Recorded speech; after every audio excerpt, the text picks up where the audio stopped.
You know that thing where you give everyone in the world great advice and then you completely ignore it yourself?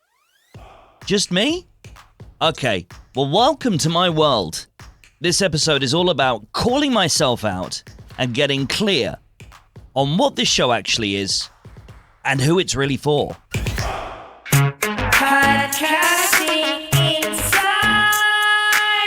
Hi there, I'm Neil Velio, the Podmaster. That's what I've been calling myself for about 3 years now. And this is Podcasting Insights, the show where I usually tell you how to get strategic about your podcast. And today, I'm taking a big gulp of that medicine myself. You're going to be listening as I talk myself through what I normally talk my clients through. So if you're new to Podcasting Insights and you're new to me and my world, it's probably worth me telling you that for the past, well, at least 5 years, and actually a bit longer than that, been taking payments from other people to talk them through how to get better results from their podcasts. And usually, a big part of that, certainly when it comes to audits, is looking at what they're doing and telling them how they can do it a lot better to get those 1% improvements and grow their show into something that's sustainable and gets them results. We also look at things like clarity, audience focus, and their consistency and quality. But here's the really interesting part of this. This show, Podcasting Insights, hasn't really had that because I've been too close to it. And it's that whole thing about cobbler's shoes. The practitioner usually doesn't practice what they preach.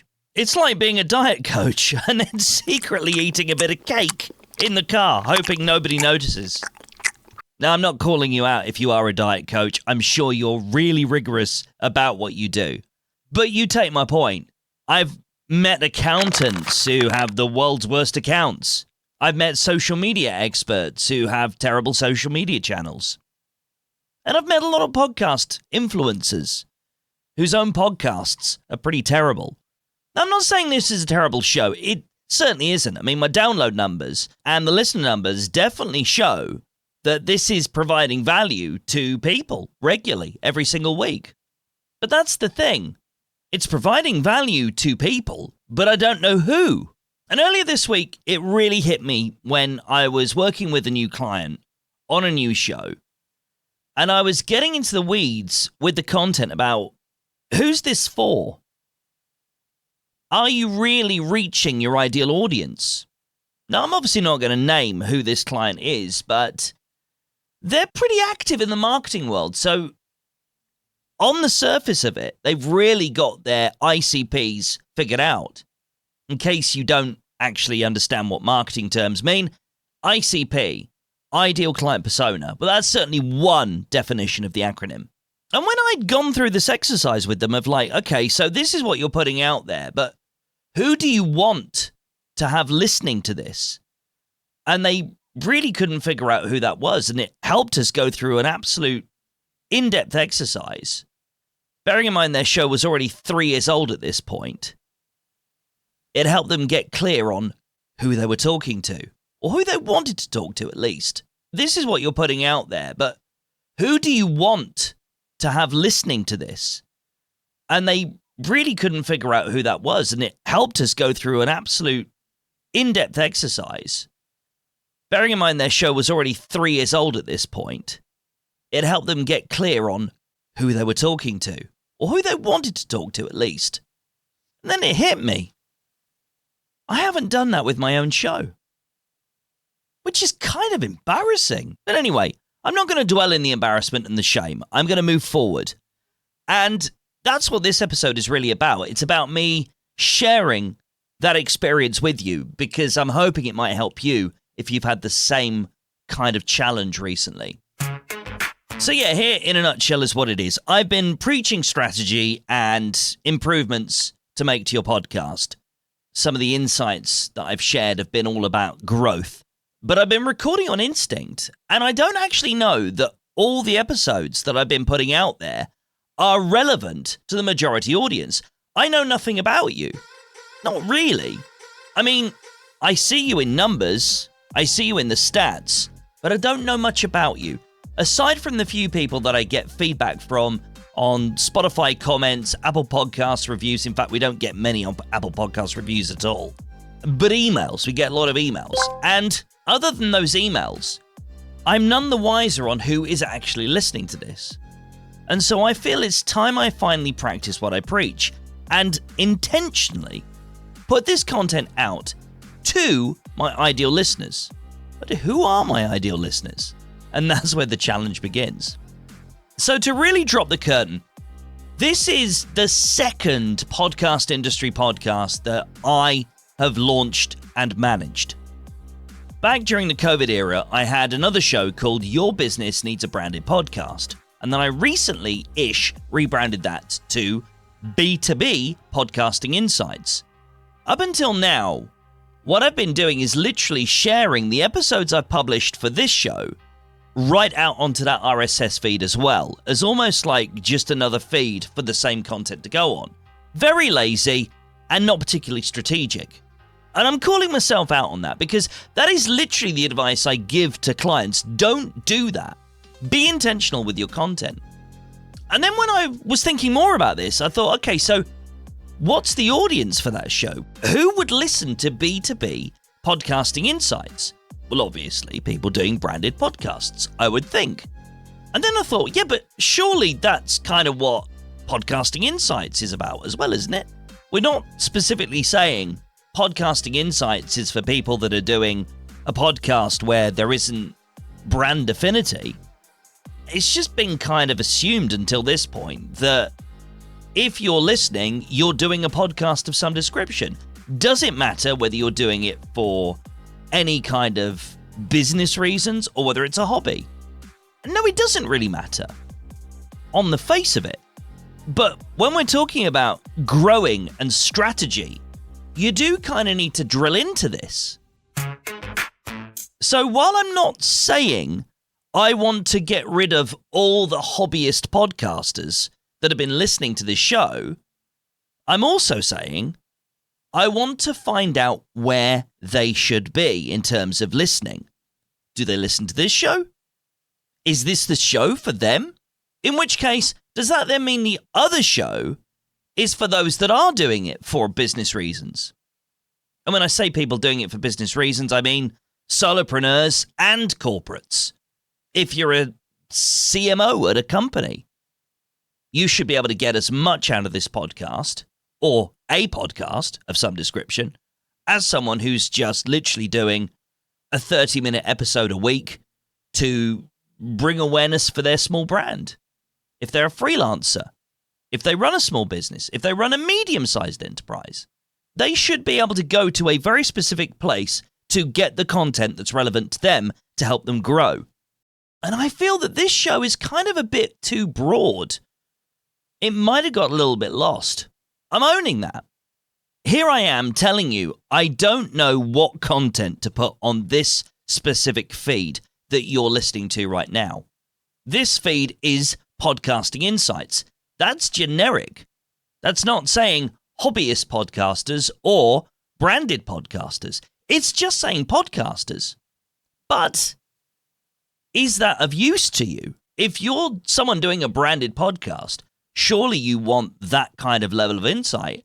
How do I take my content and use it to lift my brand?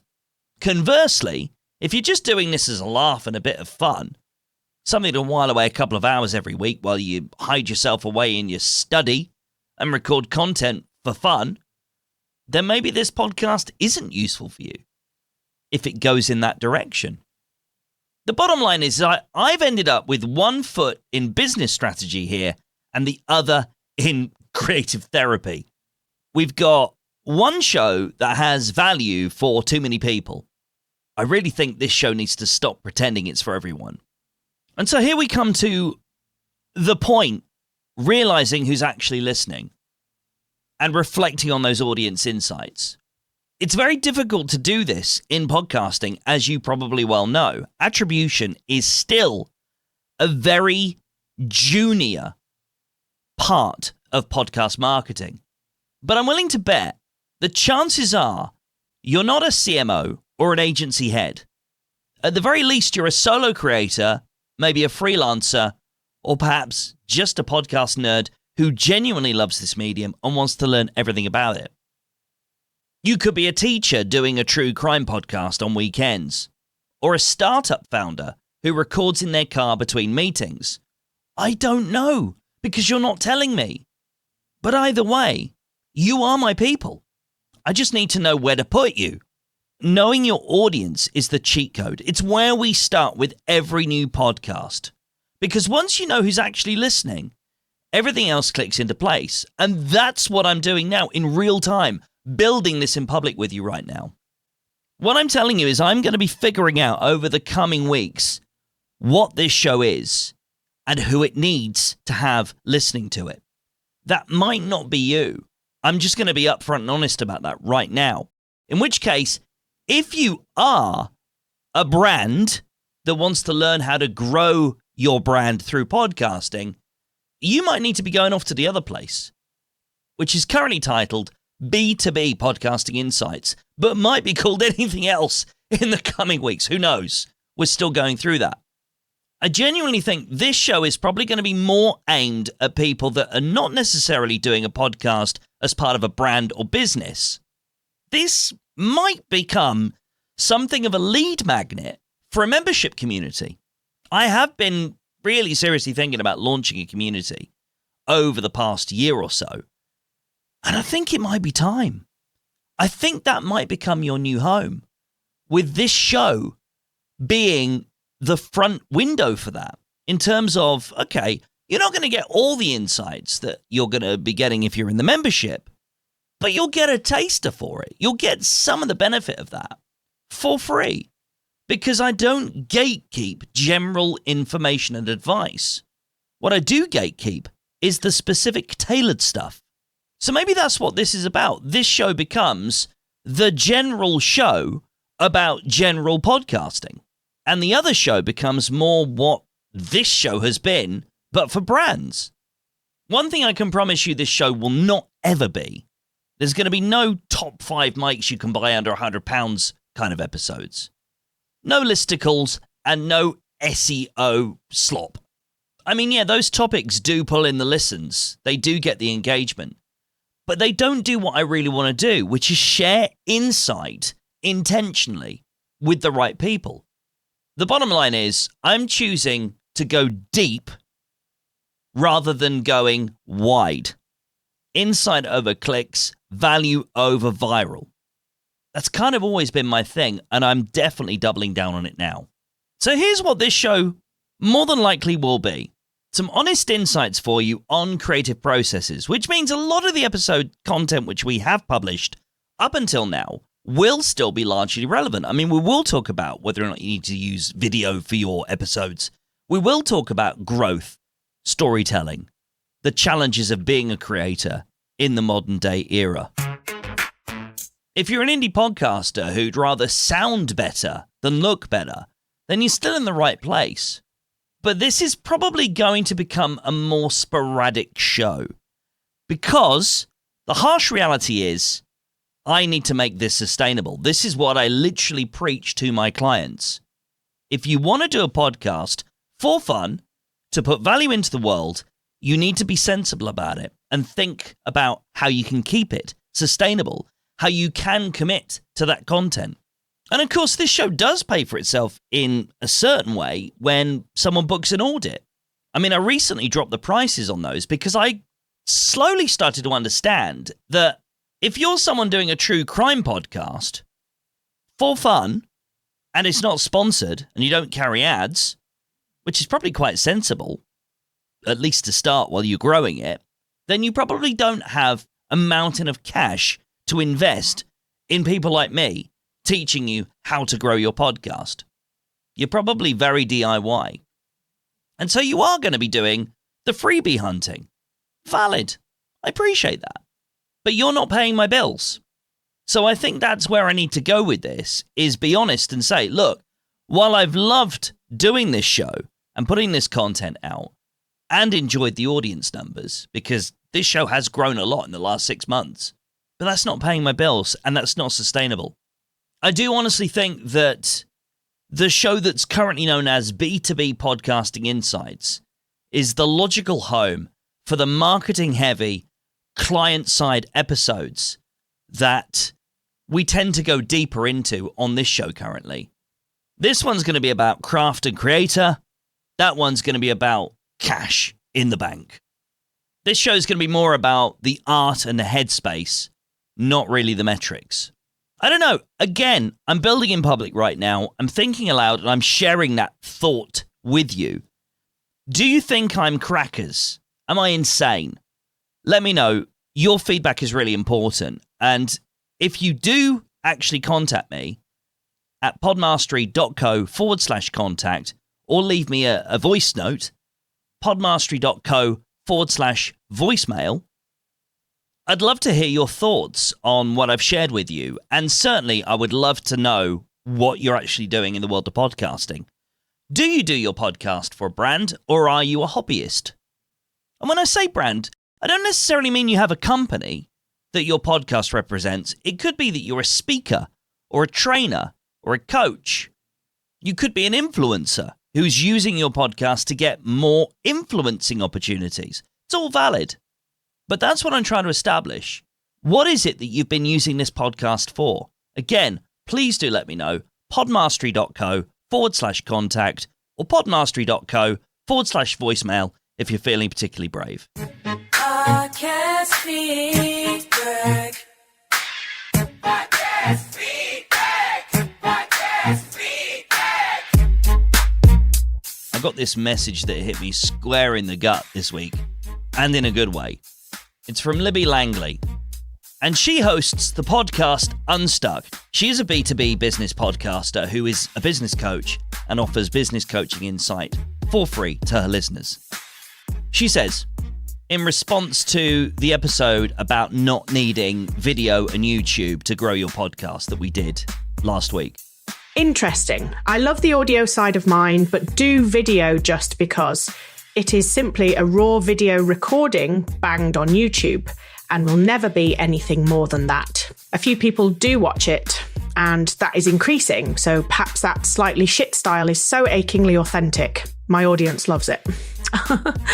But yes, this is something I wrestle with.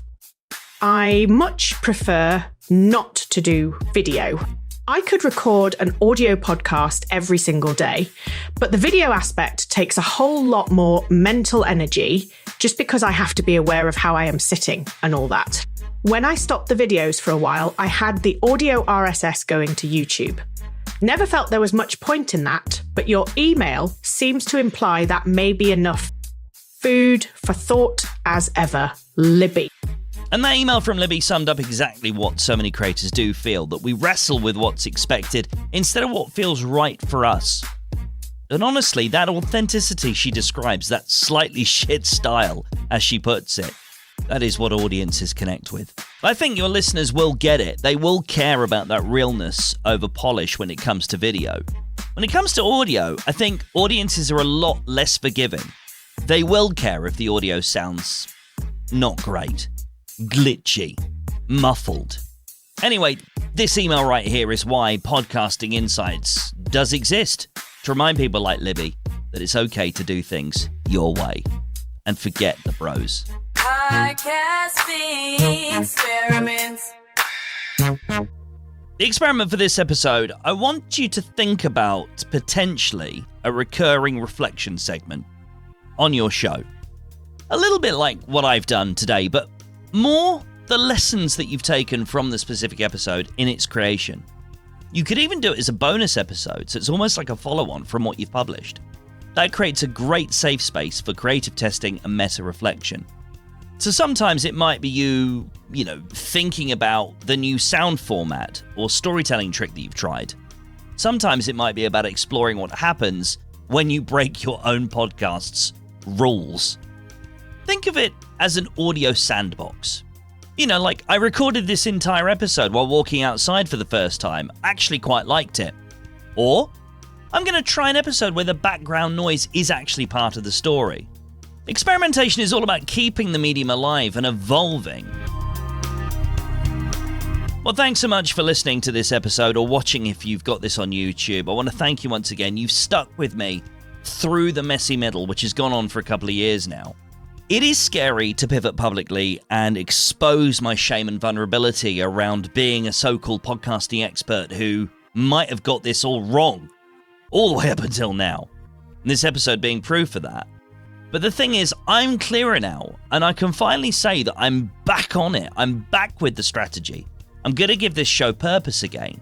And I think that's more valuable as an insight for you, the audience, than me protecting that and then just quietly changing things and you going, okay, this show used to be for me, but I'm not sure it is anymore. I wanted to be transparent about that. So again, let me know what you think. Do get in touch with me. I won't be defensive if you turn around and say to me that, yeah, you agree, you think the show's sucked up until now. I welcome that feedback. Good or bad. podmastery.co/contact, podmastery.co/voicemail. Who knows what we're going to be doing next week on this episode feed? Who knows whether or not everything's going to shift over to the other show? One thing's for certain. Whatever that show becomes, you can hear the trailer on this feed if you stick with it. So don't unfollow whatever you do just yet. I'm Neil Velio, the Podmaster. This has been Podcasting Insights. And now, I'm actually starting to know who this is for and whether or not you should be listening. Until next time. Podcasting Insight. Podcasting Insight.